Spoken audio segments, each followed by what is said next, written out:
இந்த big Boss season 8ல 50வது நாள் நெருங்கிட்டு இருக்க சமயத்துல எந்த ஒரு லவ்வுமே யாருக்குமே இல்லாம தான் இருந்திருக்கு. ஆனா ஸ்கூல் டாஸ்க் ஆரம்பிச்ச பிறகு தர்சிகா விசால லவ் பண்ண ஆரம்பிச்சாங்க. தர்சிகா ஜாக்லின் கிட்ட விசால லவ் பண்றதா சொல்லியிருந்தாங்க. இந்த ஃபீலிங் ரொம்பவே நல்லா இருக்கிறதாவும் சொல்லியிருந்தாங்க. ஜாக்லின் விஷால் கிட்ட உனக்கு ஏதாவது லவ் இருக்குதாடா அப்படின்னு வேற கேட்டிருந்தாங்க. 43வது நாளான நேற்று பிக் பாஸ் வீட்ல விஷாலும் தர்சிகாவும் ரொம்ப நேரம் பேசிக்கிட்டு இருந்தாங்க. அப்போ விஷால் ஜாக்லின் எனக்கு ஒரு ஃப்ரெண்டு தான், ஆனா அவங்களும் எனக்கு ஒரு தேர்ட் பர்சன் மாதிரி தான், அதனால ஜாக்லின் கிட்ட எதுவுமே சொல்லாத அப்படின்னு வேற சொல்லியிருந்தாங்க.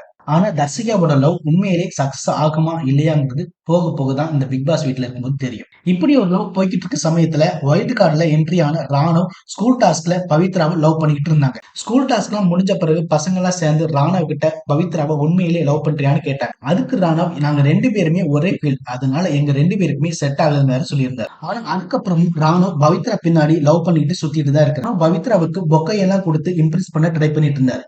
பவித்ரா கூட டான்ஸும் ஆடிட்டு இருந்தார். இப்படி 2 லவ் போய்கிட்டு இருக்க சமயத்துல போன வாரம் ஜாக்லின் முத்துக்குமரன் கிட்ட இந்த வீட்டுக்குள்ளேயே முத்துக்குமரன் தான் எனக்கு ரொம்ப பிடிக்கும்னு வேற சொல்லியிருந்தாங்க.